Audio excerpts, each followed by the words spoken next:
Françaises, Français, mes chers compatriotes, jeudi soir, je me suis adressé à vous pour évoquer la crise sanitaire que traverse notre pays. Jusqu'alors, l'épidémie de Covid-19 était peut-être pour certains d'entre vous une idée lointaine. Elle est devenue une réalité, immédiate, pressante. Le gouvernement a pris, comme je vous l'avais annoncé, des dispositions fermes pour freiner la propagation du virus. Les crèches, les écoles, les collèges, les lycées, les universités sont fermés depuis ce jour.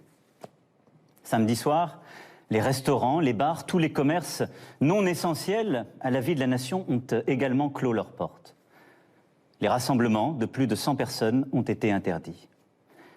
Jamais la France n'avait dû prendre de telles décisions, évidemment exceptionnelles, évidemment temporaires, en temps de paix. Elles ont été prises avec ordre, préparation, sur la base de recommandations scientifiques avec un seul objectif: nous protéger face à la propagation du virus. Dans la journée de jeudi, un consensus scientifique et politique s'est formé pour maintenir le premier tour des élections municipales. Et j'ai pris avec le Premier ministre la décision de maintenir le scrutin. Hier, dimanche, les opérations de vote ont donc pu se tenir. Je veux ce soir remercier les services de l'État, les maires, l'ensemble des services, des mairies, tous ceux qui ont tenu les bureaux de vote et qui ont donc permis l'organisation de ce scrutin. Je veux aussi saluer chaleureusement les Françaises et les Français qui, malgré le contexte, se sont rendus aux urnes, dans le strict respect des consignes sanitaires, des gestes barrières contre le virus. Je veux aussi ce soir adresser mes félicitations républicaines aux candidats élus au premier tour.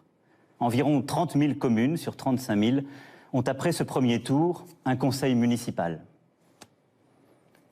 Mais dans le même temps, alors même que les personnels soignants des services de réanimation alertaient sur la gravité de la situation, nous avons aussi vu du monde se rassembler dans les parcs, des marchés bondés, des restaurants, des bars qui n'ont pas respecté la consigne de fermeture. Comme si, au fond, la vie n'avait pas changé. À tous ceux qui, adoptant ces comportements, ont bravé les consignes, je veux dire ce soir très clairement, non seulement vous ne vous protégez pas, vous, et l'évolution récente a montré que personne n'est invulnérable, y compris les plus jeunes, mais vous ne protégez pas les autres. Même si vous ne présentez aucun symptôme, vous pouvez transmettre le virus. Même si vous ne présentez aucun symptôme, vous risquez de contaminer vos amis, vos parents, vos grands-parents, de mettre en danger la santé de ceux qui vous sont chers. Dans le Grand Est, dans les Hauts-de-France, en Île-de-France, nos soignants se battent pour sauver des vies, avec dévouement, avec force. Au moment où la situation sanitaire se dégrade fortement, où la pression sur nos hôpitaux et nos soignants s'accentue, tout notre engagement, toute notre énergie, toute notre force doivent se concentrer sur un seul objectif: ralentir la progression du virus. Je vous le redis avec force ce soir. Respectons les gestes barrières, les consignes sanitaires. C'est le seul moyen de protéger les personnes vulnérables, d'avoir moins de concitoyens infectés et ainsi de réduire la pression sur les services de réanimation pour qu'ils puissent mieux accueillir, mieux soigner. Sans signe grave, contactons notre médecin traitant, n'appelons le SAMU et ne nous rendons à l'hôpital qu'en cas de forte fièvre, de difficultés à respirer, sans quoi ils ne pourront faire face à la vague de cas graves qui déjà se profile dans certaines régions. Faisons preuve, au fond, d'esprit solidaire et de sens des responsabilités. Chacun d'entre nous doit à tout prix limiter le nombre de personnes avec qui il est en contact chaque jour. Les scientifiques le disent, c'est la priorité absolue. C'est pourquoi, après avoir consulté, écouté les experts, le terrain, et en conscience, j'ai décidé de renforcer encore les mesures pour réduire nos déplacements et nos contacts au strict nécessaire. Dès demain, midi, et pour 15 jours au moins, nos déplacements seront très fortement réduits. Cela signifie que les regroupements extérieurs, les réunions familiales ou amicales ne seront plus permises. Se promener, retrouver ses amis dans le parc, dans la rue, ne sera plus possible. Il s'agit de limiter au maximum ces contacts au-delà du foyer. Partout sur le territoire français, en métropole comme outre-mer, seuls doivent demeurer les trajets nécessaires. Nécessaires pour aller faire ses courses, avec de la discipline et en mettant les distances d'au moins 1 mètre, en ne serrant pas la main, en n'embrassant pas. Les trajets nécessaires pour se soigner, évidemment. Les trajets nécessaires pour aller travailler quand le travail à distance n'est pas possible. Et les trajets nécessaires pour faire un peu d'activité physique, mais sans retrouver, là encore, des amis ou des proches. Toutes les entreprises doivent s'organiser pour faciliter le travail à distance. Et quand cela ne sera pas possible, elles devront adapter dès demain leur organisation pour faire respecter ces gestes barrières contre le virus, c'est-à-dire protéger leurs salariés ou, quand il s'agit d'indépendants, se protéger eux-mêmes. Le gouvernement précisera les modalités de ces nouvelles règles dès ce soir, dès après mon allocution. Toute infraction à ces règles sera sanctionnée. Je vous le dis avec beaucoup de solennité ce soir. Écoutons les soignants qui nous disent « si vous voulez nous aider, il faut rester chez vous et limiter les contacts ». C'est le plus important. Évidemment, ce soir, je pose des règles nouvelles. Nous posons des interdits, il y aura des contrôles. Mais la meilleure règle, c'est celle qu'en tant que citoyen, vous vous appliquez à vous-même. Et une fois encore, j'en appelle à votre sens des responsabilités et de la solidarité. Dans ce contexte, après avoir consulté le président du Sénat, le président de l'Assemblée nationale, mais également mes prédécesseurs, j'ai décidé que le second tour des élections municipales serait reporté. Le Premier ministre en a informé aujourd'hui même les chefs de parti représentés au Parlement. Cette décision a fait l'objet d'un accord unanime. Mes chers compatriotes, je mesure l'impact de toutes ces décisions sur vos vies. Renoncer à voir ses proches, c'est un déchirement. Stopper ses activités quotidiennes, ses habitudes, c'est très difficile. Cela ne doit pas nous empêcher de garder le lien, d'appeler nos proches, de donner des nouvelles, d'organiser aussi les choses avec nos voisins, d'inventer de nouvelles solidarités entre générations, de rester, comme je vous l'ai dit jeudi dernier, profondément solidaires et d'innover là aussi sur ce point. Je sais que je vous demande de rester chez vous. Je vous demande aussi de garder le calme dans ce contexte. J'ai vu ces dernières heures des phénomènes de panique en tous sens. Nous devons tous avoir l'esprit de responsabilité. Il ne faut pas que les fausses informations circulent à tout va. Et en restant chez vous, occupez-vous des proches qui sont dans votre appartement, votre maison. Donnez des nouvelles, prenez des nouvelles. Lisez, retrouvez aussi ce sens de l'essentiel. Je pense que c'est important dans les moments que nous vivons. La culture, l'éducation, le sens des choses est important. Et éviter l'esprit de panique, de croire dans toutes les fausses rumeurs, les demi-experts ou les faux sachants. La parole est claire, l'information est transparente et nous continuerons de la donner. Mais croyez-moi, cet effort que je vous demande, je sais qu'il est inédit, mais les circonstances nous y obligent. Nous sommes en guerre sanitaire, certes. Nous ne luttons ni contre une armée, ni contre une autre nation. Mais l'ennemi est là, invisible, insaisissable, qui progresse. Et cela requiert notre mobilisation générale. Nous sommes en guerre. Toute l'action du gouvernement et du Parlement doit être désormais tournée vers le combat contre l'épidémie. De jour comme de nuit, rien ne doit nous en divertir. C'est pourquoi j'ai décidé que toutes les réformes en cours seraient suspendues, à commencer par la réforme des retraites. Dès mercredi, en Conseil des ministres, sera présenté un projet de loi permettant au gouvernement de répondre à l'urgence et, lorsque nécessaire, de légiférer par ordonnance dans les domaines relevant strictement de la gestion de crise. Ce projet sera soumis au Parlement dès jeudi. J'ai vu tout à l'heure les présidents de l'Assemblée nationale et du Sénat, afin que ces textes soient votés le plus rapidement possible, afin aussi que la vie démocratique et le contrôle du Parlement continuent dans cette période. Je les en remercie et je remercie tous nos parlementaires en cet instant. Nous sommes en guerre.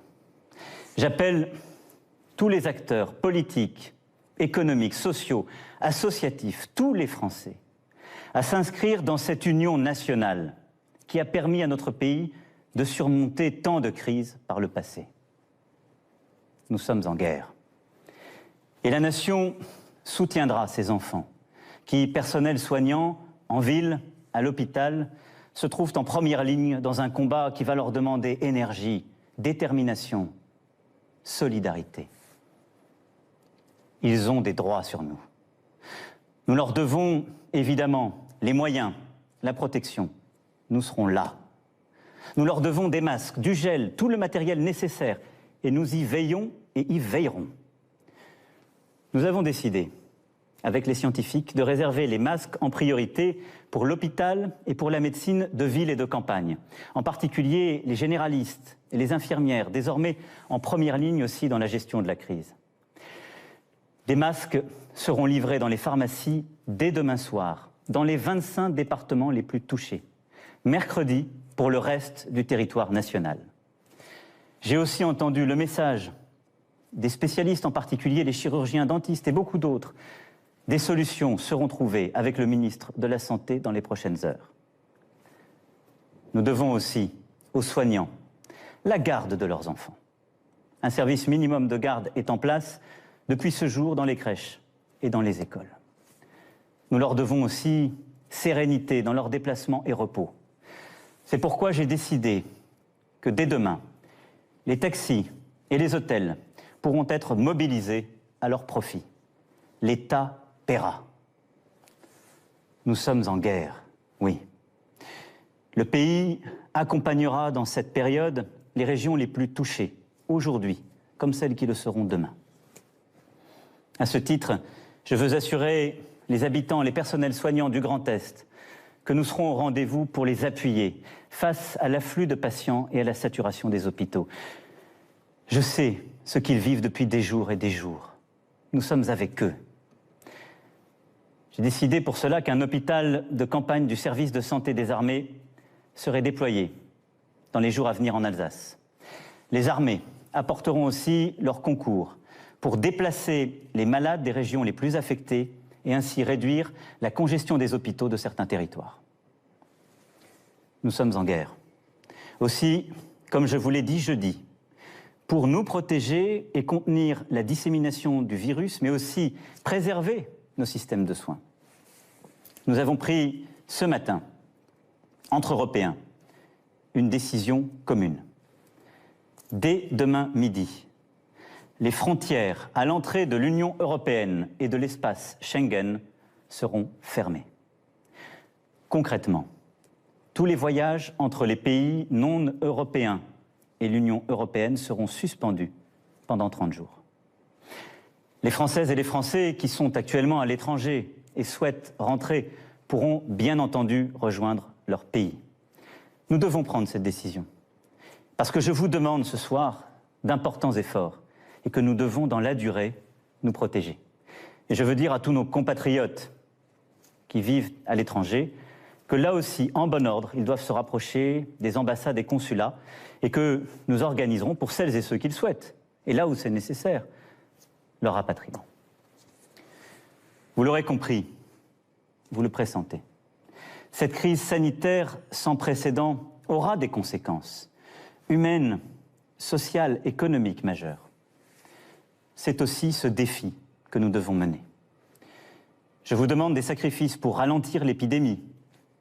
Jamais ils ne doivent mettre en cause l'aide aux plus fragiles, la pérennité d'une entreprise, les moyens de subsistance des salariés comme des indépendants. Pour les plus précaires, pour les plus démunis, pour les personnes isolées, nous ferons en sorte, avec les grandes associations, avec aussi les collectivités locales et leurs services, qu'ils puissent être nourris, protégés, que les services que nous leur devons soient assurés. Pour la vie économique, pour ce qui concerne la France, aucune entreprise, quelle que soit sa taille, ne sera livrée au risque de faillite. Aucune Française, aucun Français ne sera laissé sans ressources. S'agissant des entreprises, nous mettons en place un dispositif exceptionnel de report de charges fiscales et sociales, de soutien au report d'échéances bancaires et de garantie de l'État à hauteur de 300 milliards d'euros pour tous les prêts bancaires contractés auprès des banques. Pour les plus petites d'entre elles, et tant que la situation durera, celles qui font face à des difficultés n'auront rien à débourser, ni pour les impôts, ni pour les cotisations sociales. Les factures d'eau, de gaz ou d'électricité, ainsi que les loyers, devront être suspendus. En outre, afin que personne ne soit laissé sans ressources, pour les salariés, le dispositif de chômage partiel sera massivement élargi, comme je vous l'avais annoncé jeudi dernier, et comme le gouvernement a commencé à le préciser. Pour les entrepreneurs, commerçants, artisans, un fonds de solidarité sera créé, abondé par l'État, et auquel le Premier ministre proposera aux régions aussi de contribuer. Le gouvernement, dès demain, précisera toutes ces mesures. Elles seront en fonction des besoins, des réalités économiques, des nécessités secteur par secteur, évidemment adaptées.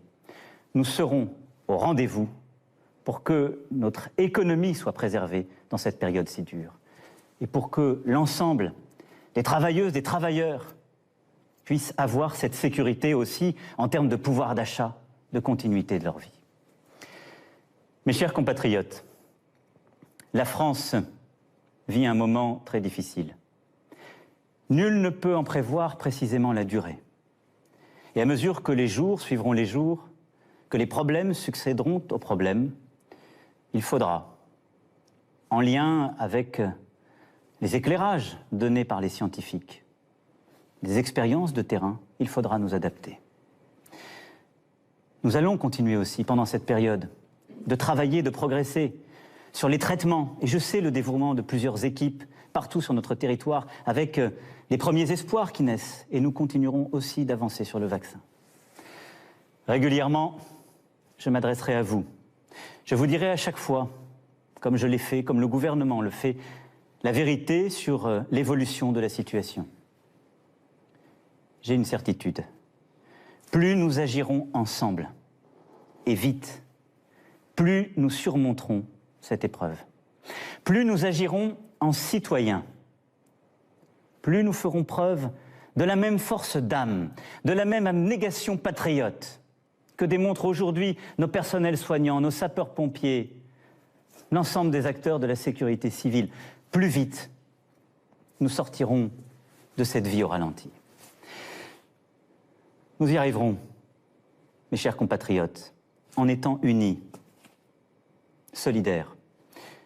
Je vous demande d'être responsables tous ensemble et de ne céder à aucune panique, d'accepter ces contraintes, de les porter, de les expliquer, de vous les appliquer à vous-même. Nous les appliquerons tous, il n'y aura pas de passe-droit. Mais là aussi, de ne céder ni à la panique, ni au désordre. Nous gagnerons. Mais cette période nous aura beaucoup appris. Beaucoup de certitudes, de convictions sont balayées, seront remises en cause. Beaucoup de choses que nous pensions impossibles adviennent. Ne nous laissons pas impressionner. Agissons avec force. Mais retenons cela. Le jour d'après, quand nous aurons gagné, ce ne sera pas un retour au jour d'avant. Nous serons plus forts moralement, nous aurons appris. Et je saurai aussi avec vous en tirer toutes les conséquences. Toutes les conséquences.